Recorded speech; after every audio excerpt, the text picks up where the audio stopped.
por la información, estaremos pendientes que más detalles nos trasladas a lo largo del día. Pero es momento de cambiar totalmente de tema y retomar una noticia que acaparó los titulares de las portadas de los principales medios de circulación nacional. Nosotros también ya le hablamos respecto a este tema, y es que se habla que Estados Unidos estará apoyando a Guatemala. Esto para la reestructuración de la Superintendencia de Administración Tributaria.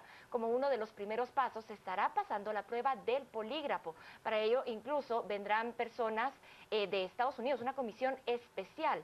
Y con esto lo que se espera es poder contrarrestar la corrupción. Pero para que nos amplíe este tema, le damos la bienvenida a Mario Archilac, quien es analista político y económico. Bienvenido, gracias por acompañarnos en Noticias a las 7 a.m.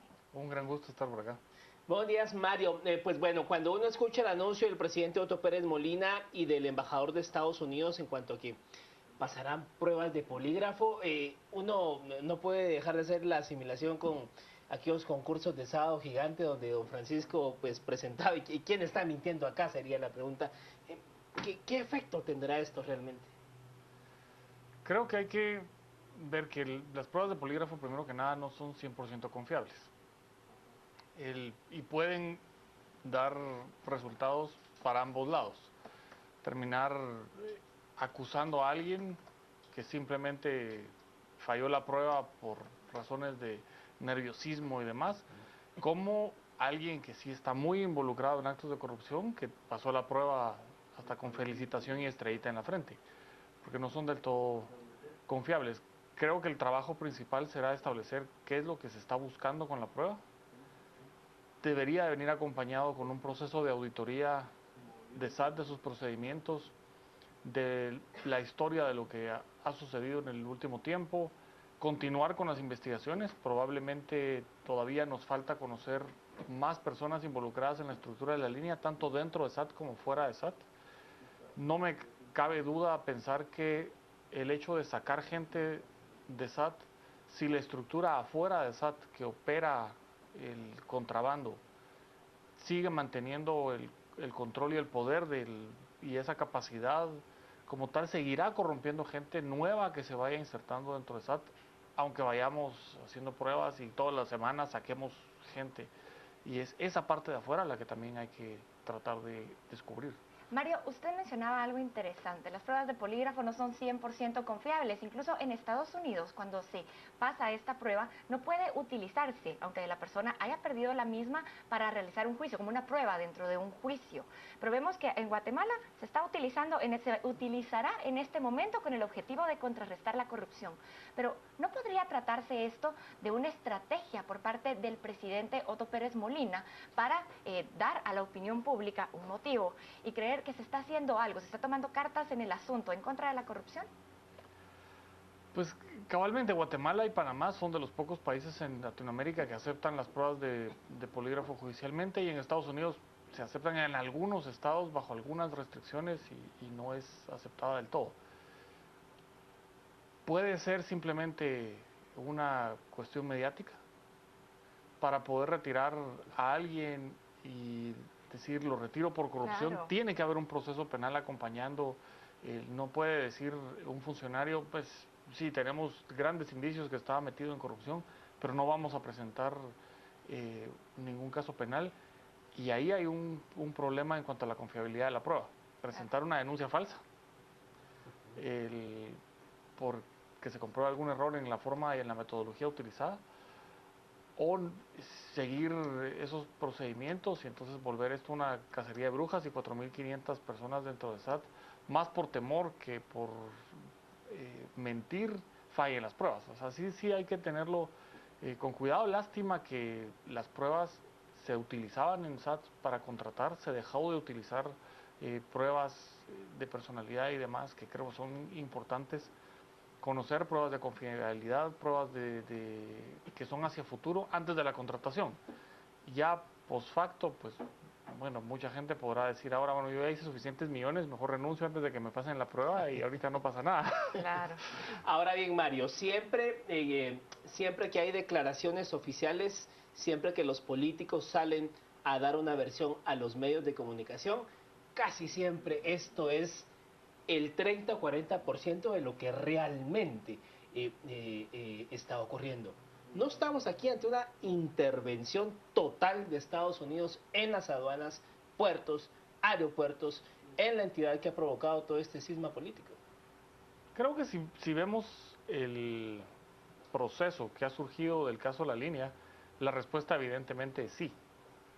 El llegar la investigación de este caso en particular, la investigación que dejaba ver que había indicios dentro del propio ejecutivo de Monzón, la ex vicepresidente, si lo vemos, la presión de Estados Unidos en contra de ella particularmente y la gente allegada a ella, no es algo que sí descubrió, es algo que ya un poco antes de la venida del vicepresidente de Estados Unidos se dejó muy claro por Estados Unidos. Y sí creo que él tomó muy bien el mensaje, digámoslo así, y va a la línea de investigación. Y obviamente tenemos en estos momentos un presidente al que probablemente ni su esposa le cree. Y mucho menos confía en que lo que está diciendo tiene algo de verdad. O sea, la legitimidad en el cargo de la presidencia de la República en Guatemala es nulo. Y no importa que salga diciendo y que realmente capture al 99.9% de la línea y todos los demás actos de corrupción, de todos modos vamos a seguir pensando como población que está mintiendo, que está ocultando o que está tratando simplemente de pasar el tiempo. No tiene ninguna credibilidad ya desde hace un par de semanas. Claro, Mario, retomemos ahora la prueba de polígrafo. Ya usted lo mencionaba que para muchas instituciones, incluso para muchas empresas aquí en Guatemala, hay que pasar esta prueba antes de ser contratados. Pero estamos hablando que las personas que pasarán ahora esta prueba o que serán sometidos a esta prueba son personas que ya están laborando dentro de la Superintendencia de Administración Tributaria. ¿Qué pasa si se llega a no pasar esta prueba, si se llega a tener algún tipo de problemas? ¿Y qué pasaría? ¿Se llegaría a despedir a la persona? Y si se despide, actualmente se tienen derechos laborales, pero la legislación laboral estipula qué se podría llegar a hacer o si es válido esto como un motivo de despido. La simple prueba de polígrafo no es válida, tiene que existir alguna de las causales y ahí es donde tendrían un problema. Quieren despedir por la simple sospecha, pues tendrán que concederle un despido injustificado, porque no hay ninguna prueba como tal. Si luego quieren hacer despidos justificados, tendrán que plantear las denuncias penales respectivas para lograr empatar con la legislación laboral. Entonces, va a estar el asunto bastante delicado en cuanto a qué escoger. Si los despiden por esto, entonces ellos pueden llegar, poner una denuncia ante el Ministerio de Trabajo y podrían llegar a restituirlos dentro de la sala. ¿Podría pasar? Pudiera pasar. Obviamente la legislación laboral permite despidos siempre y cuando pague todas las prestaciones de ley, las indemnizaciones, etcétera. Habría que ver qué tiene el pacto colectivo de SAT estipulado para efectos de despidos, cuáles son las condiciones para despedir a alguien sin causa justificada y cuáles son las condiciones que la ley establece y pudieran tener algunas adicionales para ciertos funcionarios que la ley orgánica de SAT y su reglamento interno pudiera dar la opción de despedir, pero por la simple sospecha de que está mintiendo en algo, yo no puedo despedir a nadie. Claro, como patrón no puedo despedir al que quiera, simplemente porque me cae mal, pero le tengo que pagar todas sus prestaciones. Ahora, financieramente van a poder despedir a todos los que no pasen sin necesidad de plantear denuncias, porque no tienen más prueba que el testimonio de un experto en polígrafo diciendo, creo que me mintió, sabiendo que las pruebas van del 75 al 95% de efectividad dependiendo quién y dependiendo quién es el poligrafista que lo está haciendo. Ahora bien, la experiencia nos dice que Estados Unidos interviene, se mete cuando sus intereses son golpeados. El hecho de que el Departamento de Estado y el Departamento del Tesoro se metan de cabeza a las aduanas, se metan de cabeza a la institución que maneja los recursos del Estado, nos da esto el indicio que Washington tiene serias dudas si en los puertos y aduanas, y lo vamos a decir así coloquialmente, se está pasando drogas. Yo en alguna oportunidad he dicho el negocio del contrabando no es necesariamente un negocio. Los derechos arancelarios a la importación en Guatemala tienen una tasa promedio de 4%.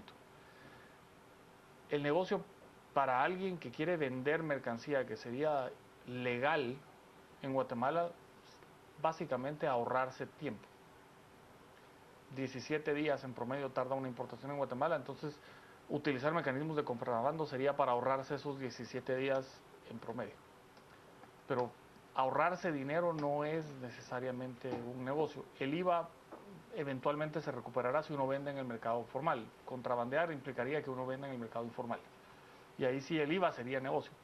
Pero realmente el negocio del contrabando en una estructura de esto es el negocio adicional. Yo no veo que sea el negocio principal. Tiene que tener tráfico de armas, contrabando de otro tipo de asuntos, tráfico de drogas, probablemente trata de personas. Eso como un negocio muchísimo más lucrativo en el cual yo necesito la colaboración de los empleados de aduanas y de puertos, sí lo veo como factible. Y el interés de Estados Unidos, a mí en lo personal me indica que por ahí va la cosa. Ellos obviamente el contrabando hacia adentro no tiene ningún interés para Estados Unidos, que aquí traigamos electrodomésticos contrabandeados. ¿Qué estemos sacando o qué estemos trayendo que luego va a parar a territorio americano? Sí, eso sí probablemente es algo que a ellos les interese más que 3, 4 refrigeradoras que no pagaron impuestos. Claro, yo quiero seguir en la misma línea de lo que tú planteabas, Mario, porque vemos el apoyo o la intervención por parte de Estados Unidos específicamente en este tema. Pero podría llegar a tratarse, porque es el comentario o el sentir general que nos trasladan a través de las redes sociales, que se perdió la institucionalidad del país y que es por ello que tiene que venir un país extranjero a reformar una institución en la que ya no se tiene credibilidad. Bueno, el epíteto de República Bananera no nos lo pusieron por nada, pero creo que, como decía, la credibilidad del presidente en este momento sí nos lleva a pensar que la institucionalidad como tal está dañada. Recuperación de la institucionalidad no va a ser fácil, principalmente con gente que sigue siendo cuestionada, no necesariamente estar involucrado en esto, sino de estar tratando de ocultar cosas e informaciones que pueda tener, y todo el desmoronamiento del gabinete como tal, el no tener superintendente todavía nombrado, no tener la renovación del directorio que se tenía que haber efectuado, que son puestos que le toca al presidente decidir, y evidentemente cualquier persona que ponga, sea buena o sea mala, la nube de duda va a quedar sobre esa persona que acepte una nominación de este presidente en este momento. Tenemos una crisis importante. Estados Unidos, creo que la crisis institucional guatemalteca no le importa mucho. Le importa de nuevo los intereses que puedan tener. Si nos convertimos ya para ellos en un hub de narcotráfico, que es lo que las noticias han estado reportando en estos años, que acá se trae, se coloca toda la droga que viene de Sudamérica y luego se distribuye desde Guatemala por los diferentes carteles con destino a Estados Unidos. Eso sí es importante. Tráfico de influencias y demás, pues ellos pudieran, si eso fuera su interés como país y como policía del mundo, pues pudieran dedicarse a buscar tráfico de influencias en África y en otros países en Sudamérica, pero la institucionalidad, por ejemplo, Venezuela les importa poco, porque acá tiene que haber algo que afecte directamente lo que pasa dentro de las fronteras de Estados Unidos. Ahora bien, Mario, cuando uno ve las imágenes en la televisión y las fotografías hoy en los diarios del embajador Robinson hablando en el podium en Casa Presidencial y el presidente Otto Pérez Molina a su costado, más pareciera que la lectura de que Estados Unidos está respaldando todo este proceso, la gente, y lo hemos palpado ahorita, como dice Carolina en las redes sociales, la gente está diciendo que realmente es Estados Unidos quien ya tomó el control de esto. ¿Cómo seguirle creyendo al presidente? Porque cada conferencia de prensa, desde que esto estalló el pasado 16 de abril, cada conferencia de prensa, cada declaración pública son enredos y la gente estalla en las redes sociales. O sea, ¿cuánto tiempo más va a durar esto? Si llegamos al 14, si no llegamos, pero ya el presidente muy poco puede expresar que la gente realmente le crea. Sí, definitivamente no tiene ya ninguna autoridad de ningún tipo, no tiene ni siquiera un equipo que le responda. Creo que no tiene un equipo en el que él pueda confiar. Ha sido obligado a cambiar a sus piezas claves, a su círculo más cercano, y en este momento en quién puede él mismo confiar. La población, evidentemente, quizás en la semana del 16 de abril al 25 todavía esperaba alguna respuesta positiva, pero lo que hemos visto es disparates en el manejo de crisis de ahí para acá y la cesión de espacios de autoridad que le correspondían a nuestro gobierno a entes externos, primero a la CICIG y luego al embajador de Estados Unidos, porque la foto es muy curiosa. Pareciera que el embajador Robinson es el presidente de Guatemala y que tiene a dos de sus secretarios a los lados y uno con un lenguaje corporal que indica muchísimo temor. O inseguridad incluso. Un poco de no saber qué está pasando ni saber qué hacer. Claro. Y el control total hay más credibilidad en el embajador respecto a asuntos internos nuestros, lo cual diplomáticamente no es posible hacer, pero la población creo que confía más en él que en nuestros gobernantes electos.